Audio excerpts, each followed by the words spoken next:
नमस्कार। अमेरिका की लाचारी साफ तौर पर दिखाई दे रही है। उसके डिफेंस सिस्टम की पोल खुल गई है।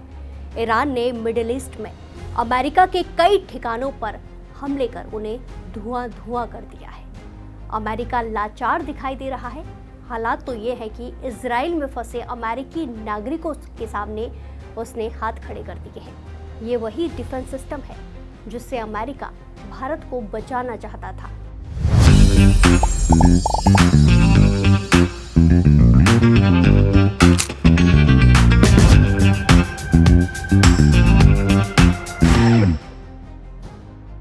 ईरान अमेरिकी सैन्य ठिकानों को अपना निशाना बना रहा है।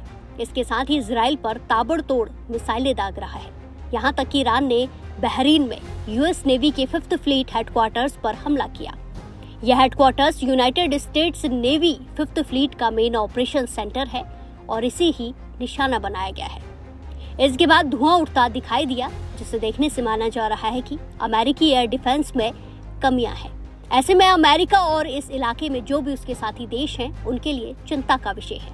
रिपोर्ट्स के आधार पर वीडियो में मिसाइलें और ड्रोन बहरीन पर अमेरिका के 5वें बेड़े के हेडक्वार्टर के आसपास हमला करते दिखाई दिए। हालांकि अभी तक किसी भी बड़े हताहत की आधिकारिक पुष्टि नहीं हुई है।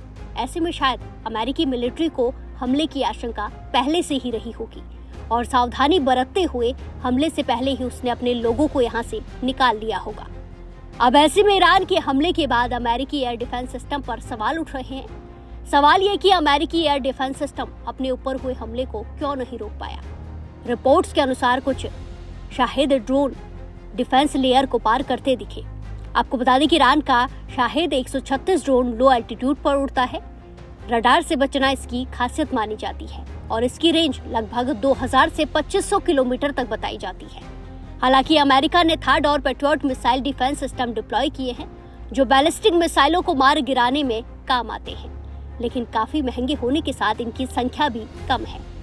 मानो अगर यूक्रेन के पास 10 से भी कम पेट्रियट बैटरी हैं और वो अभी भी राजधानी कीव की रक्षा करने के लिए जुटे हुए हैं। अमेरिका के पास मिडिल ईस्ट में अपने सारे के सारे सैन्य ठिकानों और हितों की रक्षा करने की जरूरत से कम रिसोर्सेज हैं। वहीं खाड़ी और पूर्वी भूमध्य सागर में अमेरिकी नेवी ने लगभग 1 दर्जन आर्ले बर्ग क्लास डिस्ट्रॉयर भी तैनात किए हैं, जो एयर डिफेंस डिस्ट्रॉयर ड्रोन और बैलिस्टिक मिसाइलों को भी मार गिराने में कामयाब हो सकते हैं।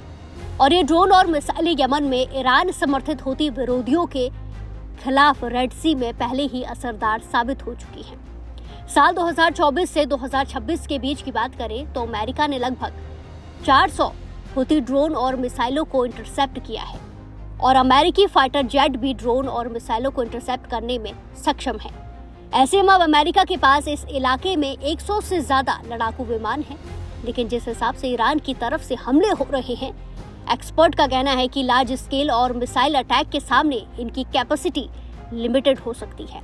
डिफेंस एक्सपर्ट का मानना है कि केवल एयर स्ट्राइक से किसी भी देश को पूरी तरह कमजोर करना आसान नहीं होता।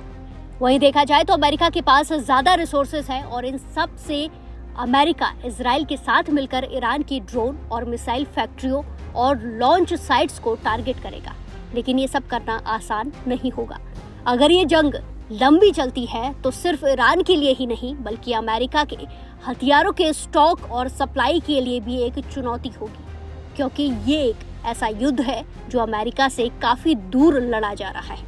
अगर ये युद्ध काफी हफ्तों तक चलता रहा तो अमेरिका के पास एयर डिफेंस इंटरसेप्टर मिसाइलें कितने समय तक बचेंगी, ये भी सवाल है।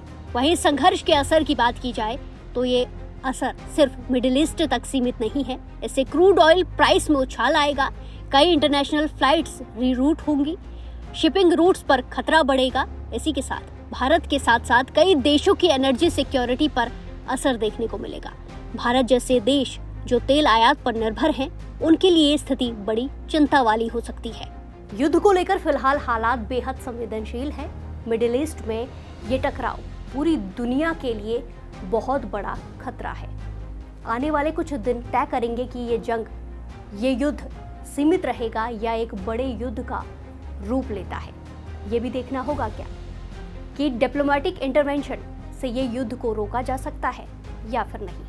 इस पूरे मुद्दे को लेकर आप क्या सोचते हैं, कमेंट्स बॉक्स में जरूर बताएं। नमस्कार।